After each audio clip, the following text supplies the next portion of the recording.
we doing today? Joe Pastore with Platinum Method Coaching. And today we're going to talk about parental alienation and guidelines for co-parenting. Parental alienation is any group of behaviors that manipulate the child with the goal of interfering with their relationship with the other parent. Oftentimes it's damaging to the emotional health of the child. And the most common form is when one parent makes negative comments or disparaging remarks about the other parent to the child. This behavior can be verbal, it can be nonverbal, and sometimes it can be done with an attempt to manipulate the child into believing that one parent is the better parent, or the other parent is the cause for all their problems and should be avoided. Feared, disrespected. Parental alienation, it's not always intentional, but when it's deliberate, it's usually an attempt to turn the child against the other parent. Unfortunately, it's quite often very common in custody disputes. Now, parental alienation can have serious negative impacts on the child. Parents who deliberately brainwash their children often demonstrate other related questionable behaviors, which might include unsubstantiated or unfounded reports of child abuse, interfering with the other parent's contact with the child, telling lies about the other parent, speaking poorly about the other parent or other people in front of the child, questioning them often about what the other parent is doing, convincing the child that the other parent is no longer needed, or any other behaviors that create conflict or damage the child's relationship with that parent. Now, if left unaddressed, the effects of parental alienation can be damaging to the child and very difficult to reverse. It can have permanent negative impact on the relationship between the child and the other parent. And over time, it usually becomes clear when one parent is speaking detrimentally about the other parent. Should you find this to be directed towards you, you may need professional intervention, but whatever you do, don't give up. No matter what happens, you should always be engaging to your child and make every effort to spend time with them. Even if the other parent tries to hinder or prevent contact, always keep trying.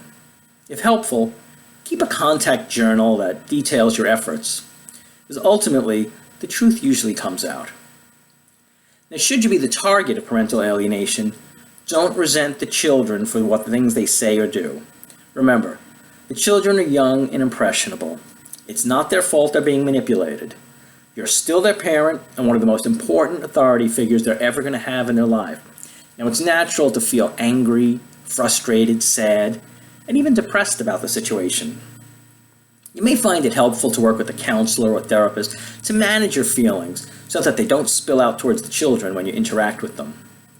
Keep your contact with your children positive. Always strive to be child-focused and act in their best interest. If you feel the other parent is deliberately trying to alienate you from your child, you should document everything and save the proof. At some point, if you collect enough evidence that you can make a compelling case that the other parent is deliberately working to destroy your relationship between you and your child, that could be grounds for a change in child custody. Now, keep the child custody journal or diary, save all the emails, save the voicemails. You can petition the court for a modification in the custody agreement. It may be necessary to completely remove the child from the alienating parent to allow the targeted parent the opportunity to work to reestablish the relationship with the child.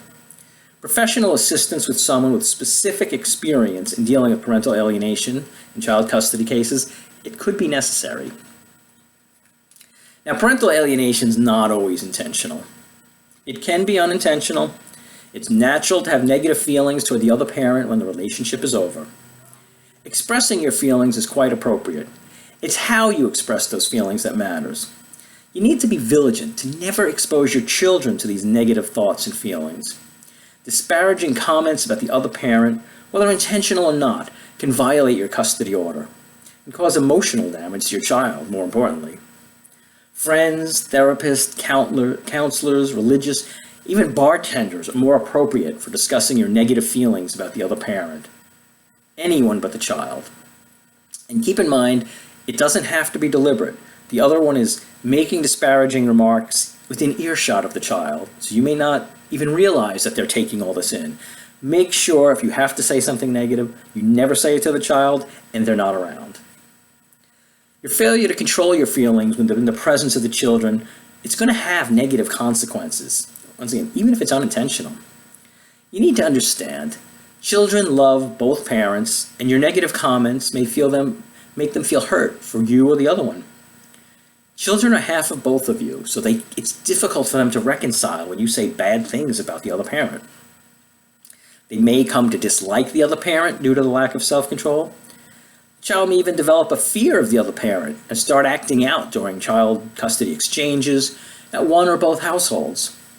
But worse yet, the child may become depressed or act out physically towards others, at school, at home, towards you. I mean, children are part of each parent. When you degrade the other parent, where the child can hear it, they may feel that you're speaking poorly about them. It's very important. They may begin to identify with whatever criticism you make of the other parent. So if you're saying the other parent is a bad person, they may feel that, gee, I'm like them, I'm a bad person too. Now, if the other parent's deliberately trying to sabotage your relationship with your child, it complicates matters. Parental alienation takes a lot of work to counteract because it can cause a great deal of frustration and damage. When you divorce, along with all the other changes in your life, more self-control becomes necessary. You've got to challenge those negative feelings and channel them somewhere else. You have to change the way you view your relationship with the other parent from an intimate one to one of a business partner, no matter what you think of them. And even if those feelings are still negative, you have to deal with them, and you should never share those feelings with the child. Always remain positive in front of the child, as the damage that may be caused by parental alienation could be permanent. So the best tack, always take the high road. Look forward instead of backwards, and consider what's in the best interest of the children. It may very well be the difference between your son or daughter getting sidetracked on the road to life and needing therapy, or becoming a healthy, independent, self-actualized adult. You can make all the difference with what you say. Of course, parenting is never easy. When parents divorce, there are two different households, and these difficulties become magnified. Inconsistencies in parenting styles, combined with the emotions associated with divorce, separation, and the unknown, it causes additional stress. So in order to help both parents and children through this difficult time, I've attached, or we'll go through, the guidelines for co-parenting, and it will be one of the resources here at the end of this. Guidelines help divorcing parents learn how to avoid the pitfalls of divorce, as well as to become more effective parents.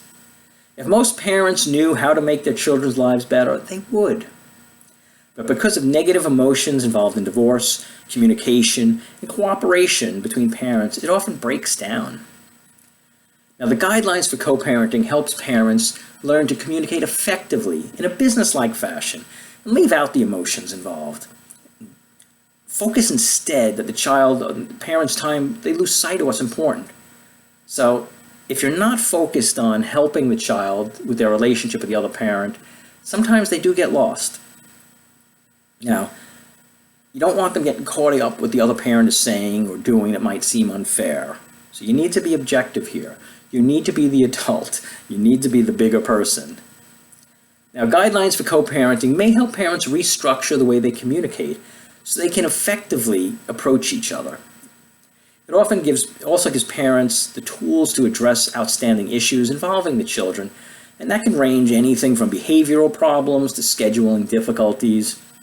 I mean, it's important that parents learn to communicate effectively after separation, as it's been shown that if communication between parents is impaired, it's going to have a negative impact on the child. When parents follow the guidelines successfully, oftentimes many of the child seem to dissipate, or at least be greatly diminished. That's because many of the problems that children experience in divorce are either caused or exacerbated by parents who can't or won't cooperate with each other.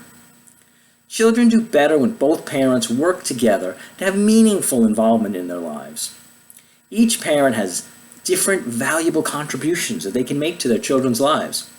Parents that work together for their children not only will be pleasantly surprised by how positively the children respond, but will ultimately be less likely to have their children experience stress-related disorders that require counseling. Children of parents who are hostile and resentful oftentimes require a therapist as a result of the divorce.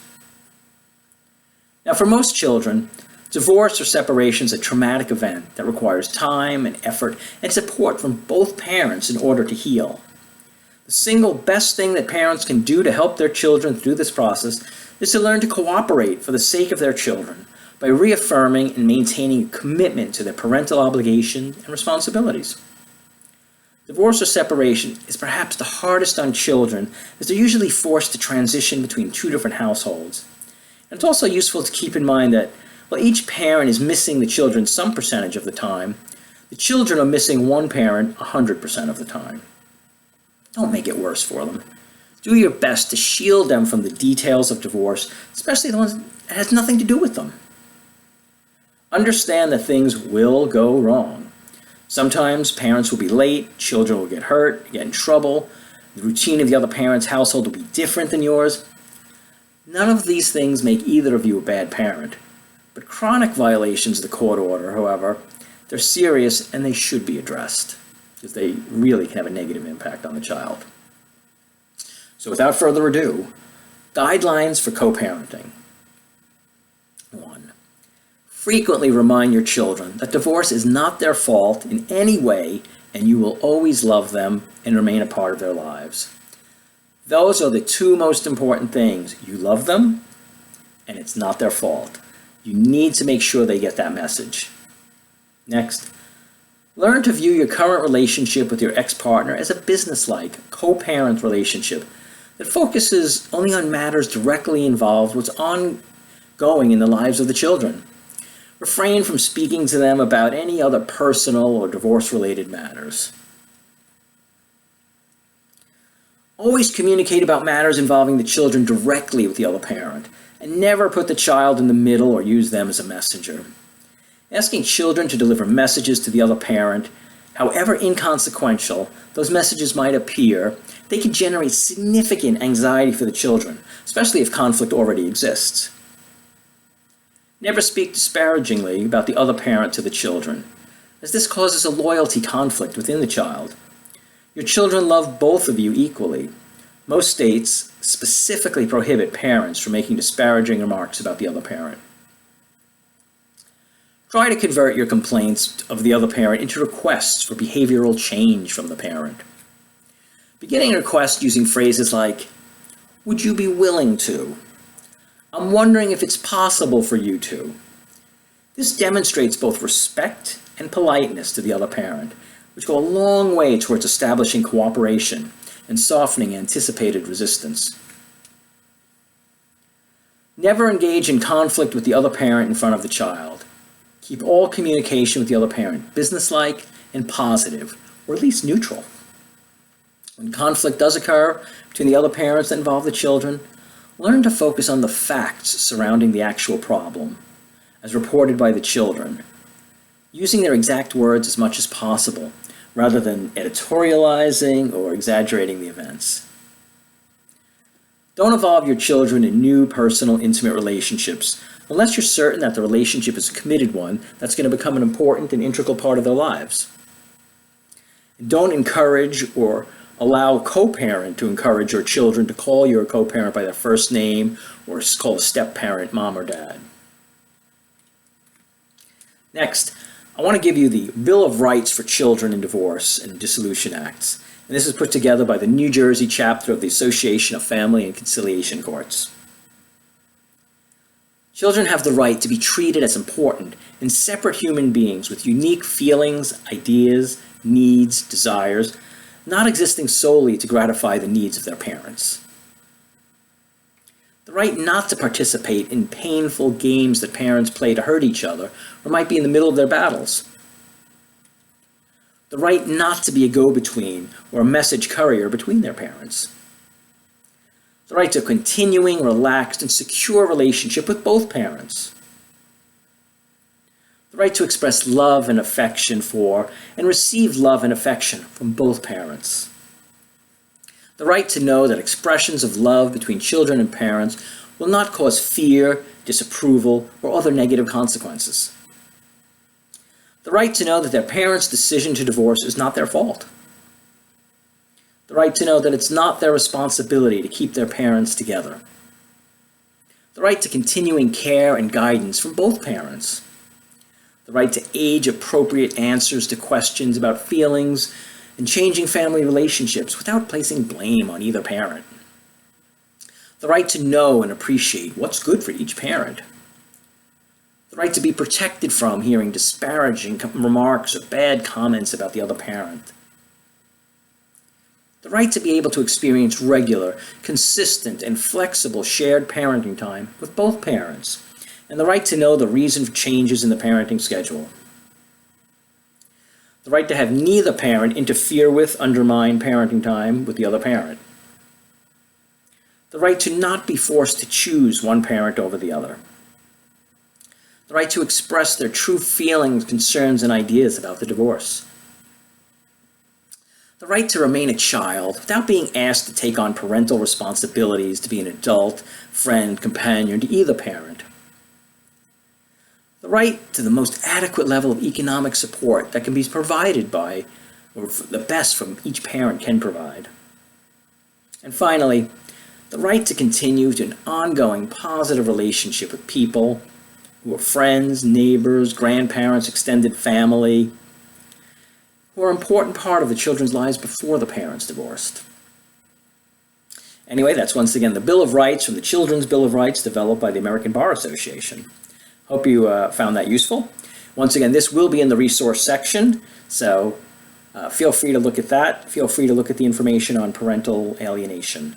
This is Joe Pastore with Platinum Method Coaching. If you have any questions, feel free to contact me, joe@platinummethodcoaching.com. Until next time, make it a great day.